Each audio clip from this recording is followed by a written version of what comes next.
Chers internautes, soyez les bienvenus sur notre chaîne PAM Signature TV, la chaîne qui vous nourrit et qui vous instruit sur la démarche qualité.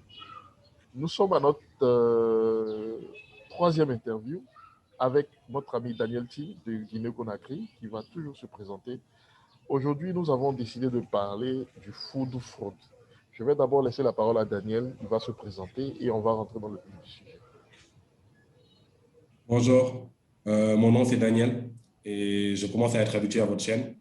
Pour certains qui suivent cette chaîne, je suis responsable assurance qualité spécialisé dans la sécurité des denrées alimentaires.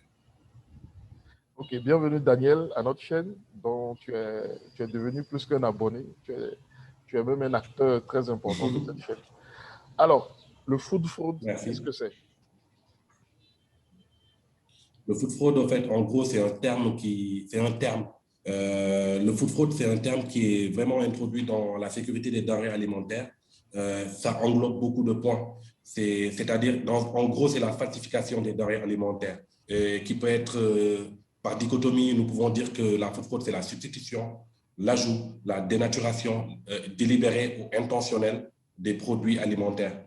Et ça peut aller beaucoup plus loin en disant qu'aujourd'hui, c'est une fausse information qu'on donne à un produit, c'est-à-dire une fausse publicité du produit lui-même, jusqu'à aller même à mettre de fausses indications sur les étiquettes des produits alimentaires et qui ont un impact négatif sur la sécurité, sur la santé du consommateur.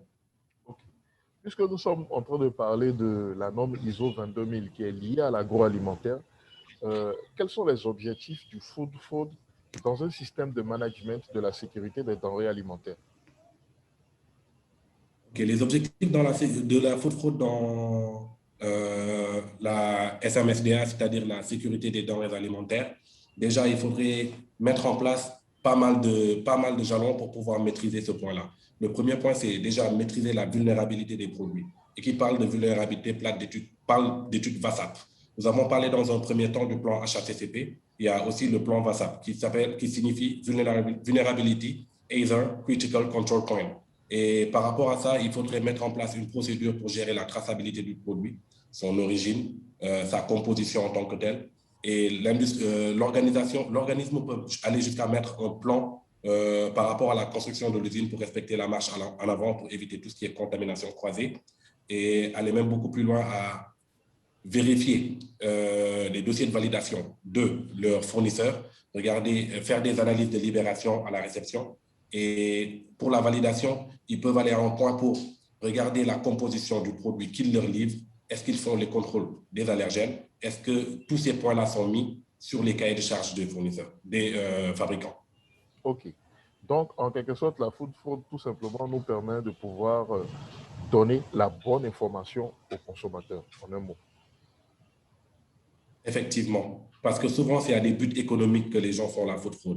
Les industries, souvent, pour essayer d'être compétitifs sur le marché, ils donnent des produits en ajoutant, souvent. Par exemple, je peux donner un exemple, le lait. Il y a des industries qui produisent du lait, qui ajoutent de la mélanine à l'intérieur. Et tout le monde sait que la mélanine, c'est un produit allergène et c'est dangereux pour la consommation des bébés, ce qui peut amener jusqu'à la mort, par contre. C'est vraiment risqué. Ok. Merci Daniel pour cette troisième escapade en Guinée-Conakry. Merci à nos abonnés. N'oubliez pas de laisser en commentaire vos appréciations, vos remarques sur cette vidéo. Et pour une prochaine thématique, nous allons aborder les contrôles allergènes bientôt. Merci et bye bye.